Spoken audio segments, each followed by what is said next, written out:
नमस्ते सर। आज की क्लास में हम देखेंगे कि जनरेशन, ट्रांसमिशन और डिस्ट्रीब्यूशन को किस टाइप से डिफाइन किया गया है। ठीक है, बहुत से स्टूडेंट ऐसे हैं जिनको जनरेशन, ट्रांसमिशन और डिस्ट्रीब्यूशन के बारे में पता नहीं है कि बिजली कहाँ से उत्पन्न होती है और कहाँ तक ट्रांसमिट होती है और कहाँ से डिस्ट्रीब्यूट होती है। तो इलेक्ट्रिसिटी जनरेट कहाँ से होती है, सबसे पहले स्टार्टिंग यदि देखें तो इलेक्ट्रिसिटी का जनरेट होता है जनरेशन प्लांट से। उसके बाद देखेंगे स्टूडेंट तो ट्रांसमिशन से ट्रांसमिट होता है और उसके बाद देखेंगे तो डिस्ट्रीब्यूशन से डिस्ट्रीब्यूट होता है। मतलब तीन तरीके से हम इलेक्ट्रिसिटी को आपके घर तक पहुंचाते हैं। सबसे पहले पहुंचाते हैं जनरेशन के द्वारा, मतलब बिजली को उत्पन्न करके, उसके बाद बिजली को ट्रांसमिट करके, उसके बाद बिजली को तीसरा पॉइंट होता है इसका डिस्ट्रीब्यूट करके। अब यदि हम देखेंगे स्टूडेंट तो सबसे पहले जनरेशन प्लांट के बारे में जानेंगे तो इलेक्ट्रिसिटी को जनरेट कैसे किया जाता है। तो सबसे पहले इलेक्ट्रिसिटी को यदि जनरेट करें तो इलेक्ट्रिसिटी जनरेट की जाती है। सबसे पहले यदि आप हिस्ट्री ऑफ इलेक्ट्रिसिटी में जाएंगे स्टूडेंट तो सबसे पहले सेल या बैटरी के द्वारा इलेक्ट्रिसिटी जनरेट की गई थी और इसके लिए बेंजामिन फ्रैंकलिन नाम के जो साइंटिस्ट है, इन्होंने पतंग के प्रयोग से चार्ज को एक स्थान से दूसरे स्थान ट्रांसमिट किया गया था। जब चार्ज को एक स्थान से दूसरे स्थान तक ट्रांसमिट किया गया था उसके बाद बैटरी का जो खोज करता है जिसका नाम आप जानते हैं अलेसेंद्रो वोल्टा।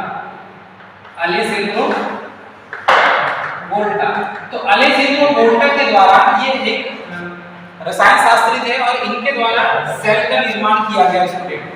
तो इसके साथ बहुत सारे सेल को कनेक्ट करके बैटरी का निर्माण किया गया।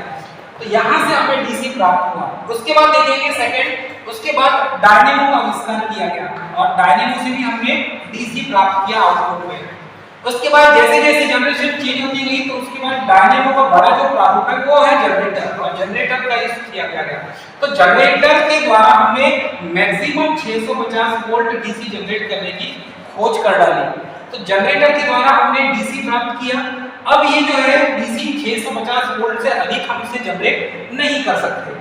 तो उसके बाद हमने देखा अल्टरनेटर का आविष्कार हुआ और अल्टरनेटर का आविष्कार करने वाले हैं, अल्टरनेटर का जो आविष्कार करने वाले साइंटिस्ट का नाम है निकोला टेस्ला। इनका नाम है निकोला टेस्ला। तो निकोला टेस्ला ने डीसी के साथ, डीसी के बाद एक ऐसा है जिसे आप एसी कहते हैं, अल्टरनेटिंग करंट, और अल्टरनेटिंग करंट की खोज कर डाली। तो एसी का फुल फॉर्म होता है अल्टरनेटिंग करंट। अब ये जो अल्टरनेटिंग करंट है दोस्तों, इसे ट्रांसमिट करना बहुत आसान हो गया। इट मींस हम इस अल्टरनेटिंग करंट को और ग्रेड में बढ़ा सकते हैं। तो अल्टरनेटर के द्वारा हमने ऐसा बड़ा अल्टरनेटर बनाया सबसे पहले और इस अल्टरनेटर के द्वारा हमने एसी जनरेट किए, अल्टरनेटिंग करंट को जनरेट किया गया। तो ये सबसे पहले जो अल्टरनेटर का निर्माण किए थे वो 11 केवी जो इंडिया में यूज किया जाता है इलेक्ट्रिसिटी जनरेट करते हैं 11 केवी को। तो 11 केवी के द्वारा हमने इलेक्ट्रिसिटी जनरेट किया अल्टरनेटर के द्वारा 11 केवी, जिसे 11000 वोल्ट भी कहा जाता है। ठीक है, अब ये जो 11000 वोल्ट है, यही 11000 वोल्ट जिसकी फ्रीक्वेंसी 50 हर्ट्ज होती है और 50 हर्ट्ज 11 केवी की इलेक्ट्रिसिटी हमने जनरेट कर ली। ठीक है, तो ये जनरेशन प्लांट में 11 केवी को जनरेट किया जाता है। अब यहाँ यदि हम देखें तो ये जो जनरेशन प्लांट होता है ये बेसिकली 3-4 टाइप में इसको डिवाइड किए गए हैं। तो सबसे पहले प्लांट होता है सोलर पावर प्लांट और सोलर पावर प्लांट से वर्तमान समय में इलेक्ट्रिसिटी जनरेट की जा रही है जिसे सूर्य ऊर्जा केंद्र कहा जाता है और सूर्य से बिजली यहाँ पर बनाई जाती है। तो ये जो जनरेशन प्लांट आपको मिलेगा सोलर पावर प्लांट भी मिल सकता है। उसके बाद देखेंगे स्टूडेंट यहाँ पर थर्मल पावर प्लांट। तो थर्मल पावर प्लांट जिसे ताप विद्युत ग्रह कहा जाता है और ये कोयले से इसमें बिजली बनती है। कोयले को जलाकर पानी को गर्म किया जाता है और भाप के द्वारा टरबाइन के ऊपर गिराया जाता है जिससे बिजली बनती है। उसके बाद हम देखेंगे तो हाइडल पावर प्लांट। तो हाइडल पावर प्लांट ये जल विद्युत ग्रह होता है और सबसे ज्यादा भारत में जो इलेक्ट्रिसिटी जनरेट की जाती है दोस्तों छोटे छोटे प्लांट्स के द्वारा इलेक्ट्रिसिटी जनरेट की जाती है जिससे पानी से बिजली बना जाता है। जल विद्युत ग्रह से भी बिजली उत्पन्न की जाती है। उसके बाद देखेंगे न्यूक्लियर पावर प्लांट। भारत में न्यूक्लियर पावर प्लांट बहुत कम है, जैसे तारापुर हो गया, काकरापार। यहाँ पर जो न्यूक्लियर पावर प्लांट है ये आणविक विद्युत ग्रह कहलाते हैं और यहाँ पर यूरेनियम 235 और यूरेनियम 238 के द्वारा बिजली बनाई जाती है। ठीक है, इसमें नाभिकीय विखंडन, नाभिकीय संलयन वाली क्रिया होती है। अब देखेंगे इसके बाद last time wind power plant, मतलब पवन से ऊर्जा बनाई जाती है। तो पवन विद्युत केंद्र से भी इसमें हवा से बिजली बनाई जाती है। और यहाँ पर आप एमपी में जाएंगे तो एमपी में आपको मिलेगा, एमपी के देवास और देवास के जम्बोद रानी में यहाँ पर बड़े बड़े विंडमिल आपको देखने को मिलेंगे, पवन चक्की। और ये जो पवन चक्की होती है 12.5 किलोमीटर पर सेकंड की स्पीड में जब तक ये रोटेट नहीं करेगा इलेक्ट्रिसिटी जनरेट नहीं होगी। एक चीज आपको याद रखना पड़ेगा, ठीक है। तो ये कुछ प्लांट्स हैं, सोलर, थर्मल, हाइडल, न्यूक्लियर और विंड प्लांट्स, इनके द्वारा इलेक्ट्रिसिटी जनरेट की जाती है। तो इनके द्वारा जो इलेक्ट्रिसिटी जनरेट की जाती है स्टूडेंट, ये 11 केवी जो इंडिया में स्टैंडर्ड वैल्यू है बिजली उत्पन्न करने की, 11 केवी हम यहाँ पर उत्पन्न करते हैं। और 11 केवी की फ्रीक्वेंसी होती है 50 हर्ट्ज। इट मींस ये जितने भी पावर प्लांट हैं सभी पावर प्लांट से स्टूडेंट हम क्या करते हैं 11 केवी जनरेट करते हैं। सभी स्टूडेंट ध्यान दें इधर। अब देखेंगे तो ट्रांसमिशन, जब 11 केवी को सब स्टेशन में, यहाँ पर ये सब स्टेशन होगा ट्रांसमिशन का। और ये जो ट्रांसमिशन सब स्टेशन होते हैं बेसिकली दो टाइप के होते हैं। इसमें एक प्राइमरी सब स्टेशन होता है ट्रांसमिशन सब स्टेशन, और सेकेंडरी ट्रांसमिशन सब स्टेशन होता है। तो इसको दो भाग में हमने डिवाइड किए हैं, इसको यहाँ लिख लीजिए सब स्टेशन।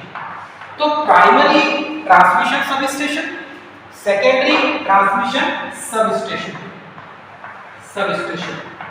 तो ये दो सब स्टेशन के द्वारा हम बिजली को, जो इलेक्ट्रिसिटी जनरेट हुई है 11 केवी को, हम उसके गंतव्य तक पहुंचाएंगे जिसमें लॉन्गेस्ट डिस्टेंस और शॉर्टेस्ट डिस्टेंस होगा।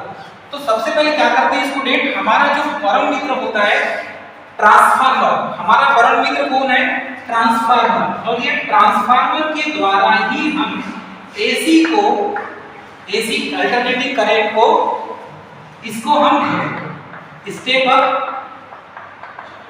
और स्टेप डाउन कर सकते हैं। मतलब बिजली वोल्टेज को घटाया या बढ़ाया जा सकता है, वोल्टेज को घटाया या बढ़ाया जा सकता है। डीसी में ये संभव नहीं है परंतु एसी में संभव है। और एसी में संभव क्या है कि ये ट्रांसफार्मर के द्वारा हम एसी को घटाया बढ़ा सकते हैं। Clear student. अब यहाँ पर देखेंगे ट्रांसमिशन लाइन में, तो ये जो सब स्टेशन होता है, हमने जो इलेक्ट्रिसिटी जनरेट की है 11 केवी, इस 11 केवी 50 हर्ट्ज को ट्रांसफार्मर के द्वारा, जो 3 फेज स्टार डेल्टा कनेक्शन का ट्रांसफार्मर होगा, और ये एक प्रकार का स्टेप अप ट्रांसफार्मर होगा, मतलब वोल्टेज को बढ़ाने वाला ट्रांसफार्मर होगा। इसके द्वारा हम 11 केवी को 33 केवी में कन्वर्ट कर सकते हैं, 11 केवी को 66 केवी में कन्वर्ट कर सकते हैं, 11 केवी को 132 केवी में कन्वर्ट किया जा सकता है, 11 केवी को 220 केवी में कन्वर्ट किया जा सकता है। लेकिन ये किसके द्वारा संभव है, ट्रांसफार्मर के द्वारा संभव है। किसके द्वारा संभव है स्टूडेंट, ट्रांसफार्मर के द्वारा।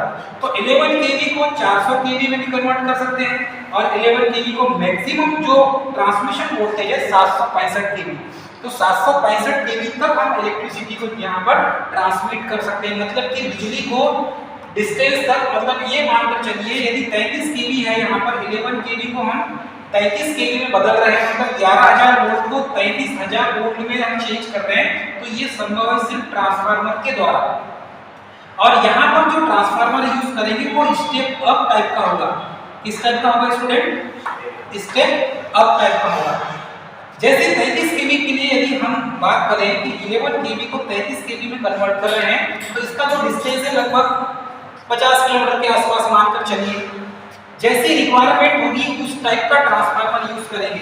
अब यहाँ पर 11 केवी को 66 केवी में, मतलब 100 किलोमीटर के बीच में यदि डिस्टेंस होगा तो उसको 33 केवी में, 11 केवी को 132 केवी में कर रहे हैं। हो सकता है 150 किलोमीटर की दूरी के लिए जब हम 150 किलोमीटर तक यदि बिजली को पहुंचाना है तो हम किसके थ्रू पहुंचाएंगे यहाँ पर स्टूडेंट, टावर्स के थ्रू पहुंचाएंगे। बिजली को कैसे पहुंचाएंगे, या तो पोल के द्वारा या तो टावर के द्वारा। तो यहाँ जो टावर्स यूज किए जाते हैं ये स्टील टावर होते हैं, हम स्टील टावर का यूज करते हैं, ये याद रखेंगे।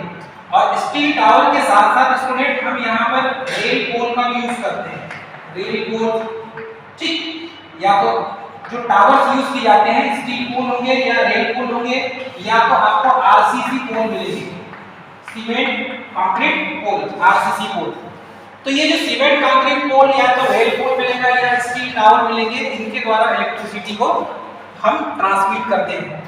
ठीक है, अब ये जो देखिए आप जैसे कि 66 केवी को 100 किलोमीटर के डिस्टेंस होगा तो 66 केवी, 150 किलोमीटर की दूरी है 132 केवी का कम से कम ट्रांसमिशन लाइन लगाना होगा। 200 किलोमीटर का डिस्टेंस है तो 220 केवी का, 400 किलोमीटर की दूरी है तो लगभग 400 केवी का जो ट्रांसमिशन लाइन हमको बिछाना पड़ेगा। तो ये जो हाई वोल्टेज वाले ट्रांसमिशन लाइन होगी इसमें बेसिकली स्टील टावर का ही यूज किया जाता है, याद रखिएगा स्टील टावर का ही यूज करते हैं हाई वोल्टेज ट्रांसमिशन में। ठीक है, मैक्सिमम जो हाई वोल्टेज ट्रांसमिशन है स्टूडेंट वो 765 केवी है और लगभग ये 500 किलोमीटर की दूरी तक यूज किया जाता है। तो इलेक्ट्रिसिटी मानकर चलिए जबलपुर में इलेक्ट्रिसिटी जनरेट हो रही है, आपको बालाघाट में बिजली मिल रही है। तो बालाघाट में बिजली मिल रही है तो ये संभव किसके कारण है? ट्रांसमिशन टावर के द्वारा संभव है।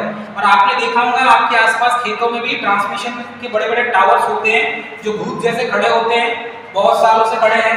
तो ऐसे जो टावर्स हैं उन्हीं के द्वारा इलेक्ट्रिसिटी जनरेट और ट्रांसमिट की जाती है। अब देखेंगे डिस्ट्रीब्यूशन। तो ये तो था कि दूरी के हिसाब से आपने उतने केवी में उसको क्या कर दिए, ट्रांसफार्मर के द्वारा स्टेप अप कर दिया आपने। अब आती है बात यहाँ पर डिस्ट्रीब्यूशन की स्टूडेंट। तो डिस्ट्रीब्यूशन में यदि हम देखें तो एक होता है प्राइमरी डिस्ट्रीब्यूशन और दूसरा होता है सेकेंडरी डिस्ट्रीब्यूशन। तो प्राइमरी डिस्ट्रीब्यूशन और सेकेंडरी डिस्ट्रीब्यूशन की बात करें स्टूडेंट, तो प्राइमरी डिस्ट्रीब्यूशन में स्टेप ये देख रहे हैं आप 132 केवी को हमने क्या किए 33 केवी में कन्वर्ट कर दिए, 66 केवी में या तो कन्वर्ट कर दिए हमने। मतलब यहाँ पर जो ट्रांसफार्मर यूज कर रहे हैं ये स्टेप डाउन ट्रांसफार्मर होगा, इस चीज को याद रखना है। अब हमारी जो स्टेप है वो स्टेप वोल्टेज को घटाने की स्टेप है। सबसे पहले जनरेशन में हमने क्या किया 11 केवी जनरेट किया, फिर 11 केवी को हमने चेंज कर दिया ट्रांसमिशन के लिए, वोल्टेज को बढ़ा दिया 11 केवी को 33 66 केवी में हमने बढ़ा दिया। फिर हमने क्या है डिस्ट्रीब्यूशन में ये स्टेप अपोजिट हो जाएगी उसी के। अब क्या करेंगे हम वोल्टेज को घटाने का काम करेंगे। तो यहाँ पर 132 केवी को हमने 33 केवी में या 66 केवी में हमने क्या कर दिया स्टूडेंट स्टेप डाउन कर दिए। ये संभव किसके द्वारा है? स्टेप डाउन ट्रांसफार्मर के द्वारा संभव। Clear student? इधर ध्यान दीजिए, समझ में आ रहा है इधर। उसके बाद यदि हम देखें तो सेकेंडरी डिस्ट्रीब्यूशन में ये जो 33 केवी या 66 केवी वोल्टेज है, इस 66 केवी को हमने 11 केवी में कन्वर्ट कर दिए। मतलब यहाँ पर जो ट्रांसफार्मर यूज करेंगे वो कैसा होगा स्टेप डाउन टाइप का ट्रांसफार्मर होगा। अब ये जो स्टेप डाउन का जो ट्रांसफार्मर है, स्टेप डाउन मतलब कि वोल्टेज को घटा दिया हमने, तो स्टेप डाउन ट्रांसफार्मर के द्वारा हम अब क्या किए 11 केवी। तो फिर यहाँ पर एक और ट्रांसफार्मर यूज करेंगे जिसे कहते हैं एच पोल माउंटेड, एच पोल माउंटेड ट्रांसफार्मर। तो एच पोल माउंटेड आपको आपके घरों के पास इस टाइप से बिजली मिलेगी और एक ऐसे पोल लगे होंगे और यहाँ पर ट्रांसफार्मर मिलेगा। ठीक है, तो यहाँ पर ऐसा ट्रांसफार्मर मिलेगा एच पोल, मतलब कि ये दो पोल बड़े होंगे जिसे एच पोल माउंटेड ट्रांसफार्मर कहा जाता है। उसके द्वारा हम क्या करते हैं 11 केवी को 440 वोल्ट में कन्वर्ट कर देते हैं। तो ये जो ट्रांसफार्मर होता है स्टूडेंट ये स्टेप डाउन ट्रांसफार्मर होता है, याद रखिएगा स्टेप डाउन ट्रांसफार्मर होता है। और ये जो ट्रांसफार्मर यूज किया जाता है ये डेल्टा स्टार टाइप का ट्रांसफार्मर होता है। ठीक है, क्योंकि अलग अलग टाइप के ट्रांसफार्मर लगे होते हैं, इसको कहा जाता है डेल्टा स्टार टाइप का ट्रांसफार्मर। और डेल्टा स्टार टाइप का ट्रांसफार्मर ये 11 केवी को 440 वोल्ट में कन्वर्ट करता है। और आपके घरों तक जो बिजली आती है, आपके घरों के पास एच पोल देखे होंगे आपने, दो पोल में एक ट्रांसफार्मर लगा होता है और नीचे उसका बॉक्स लगा होगा। अब यहाँ पर बात करें तो ये जो सिंगल फेस है, सिंगल फेस में आपको 240 वोल्ट मिलता है और 3 फेस में 440 वोल्ट। तो सिंगल पॉइंट कनेक्शन जिसके घर में होगा तो वो सिंगल फेस यूज करेगा, 3 फेस कनेक्शन लोगे तो 3 फेस का यहाँ पर एनर्जी मीटर लगेगा। तो इसके बाद ये सीधे आपके घर में सर्विस मेंस होता है, सर्विस वायर के थ्रू आपके घरों में एनर्जी मीटर तक बिजली जाती है। एनर्जी मीटर, ये एनर्जी मीटर तक आपके घरों में कनेक्शन पहुंच गया। तो यहाँ पर जो एनर्जी मीटर लगेगा ये सिंगल फेस का लगेगा। यदि यहाँ आप यूज करते हैं जैसे आपके घर में आटा चक्की वगैरह है, बड़ी मोटर वगैरह है, 3 फेस मोटर है, तो यहाँ पर आप एनर्जी मीटर यूज करेंगे 3 फेज का, तो ये 3 फेज कनेक्शन हो जाएगा और ये सिंगल फेज कनेक्शन। अब स्टूडेंट बात आती है सिंगल फेज कनेक्शन में एक न्यूट्रल होता है और एक क्या मिलेगा आपको वायर फेज का मिलेगा, 2 वायर मिलेंगे। 3 फेज में आपको क्या मिलेगा 3 वायर, 3 फेज में 3 वायर मिलेगा और 3 वायर कौन-कौन से होंगे R, Y एंड B, ये 3 वायर मिलेंगे आपको, ये 3 फेज कनेक्शन हो जाएगा। इनमें से किसी एक फेज को लेके आप न्यूट्रल फेज जोड़ के आप सिंगल फेज पॉइंट बना सकते हैं। तो इस तरीके से इलेक्ट्रिसिटी जनरेट होती है, जनरेट के बाद ट्रांसमिट होती है, ट्रांसमिट के बाद डिस्ट्रीब्यूट होती है। तो ये 3 विभाग इलेक्ट्रिसिटी के हैं, बिजली विभाग के। जनरेशन में अभी रिसेंटली वैकेंसी आई हुई है सब इंजीनियर की, जूनियर इंजीनियर की। ट्रांसमिशन में भी आई है, डिस्ट्रीब्यूशन में भी आने वाली स्टूडेंट। आईटी वाले स्टूडेंट भी, इनका भी यही स्टेप होता है। इसी विभाग में जनरेशन में, ट्रांसमिशन में और डिस्ट्रीब्यूशन में, तीनों विभाग में भी जो है अभी वैकेंसी आने वाली है। आईटी वाले स्टूडेंट भी ध्यान दें, डिप्लोमा वाले स्टूडेंट भी ध्यान दें और बीटेक वाले भी स्टूडेंट।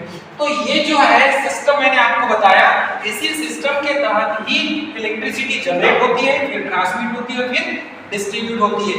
तो इनके सब स्टेशन ऐसे होते हैं, इन सब स्टेशन में ही टेक्नीशियन की आवश्यकता होती है, जूनियर इंजीनियर की आवश्यकता होती है, असिस्टेंट इंजीनियर की आवश्यकता होती है। तो ये जो काम है इसको सुचारू रूप से करने के लिए, मतलब बड़े-बड़े जो सब स्टेशन है, छोटे सब स्टेशन हो गए, इन सब स्टेशन में काम करने के लिए टेक्नीशियन की भर्ती होती है। जिसे आप यदि डिस्ट्रीब्यूशन की बात करें स्टूडेंट, इसमें एलएटीए की भर्ती होती है, लाइनमैन, ठीक है, और टीए टेस्टिंग असिस्टेंट।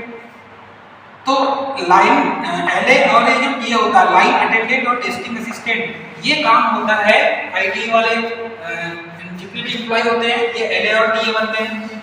यदि आप देखें डिस्ट्रीब्यूशन में तो जूनियर इंजीनियर मिलेगा, ट्रांसमिशन में भी सब स्टेशन का जूनियर इंजीनियर मिलेगा, ठीक है। और यहाँ पर जो ये टी है टेस्टिंग असिस्टेंट, ये टेस्टिंग असिस्टेंट की वैकेंसी ट्रांसमिशन में आती है, ठीक है, जनरेशन में भी आती है। तो ये इस टाइप से पूरा जो सिस्टम है, ये पूरे सिस्टम को समझने के लिए आपको जनरेशन, ट्रांसमिशन और डिस्ट्रीब्यूशन को विस्तृत रूप से पढ़ना होगा। स्टूडेंट यदि हमारा वीडियो अच्छा लगा हो तो हमारे चैनल को सब्सक्राइब, लाइक और शेयर करना ना भूलें। जय हिंद।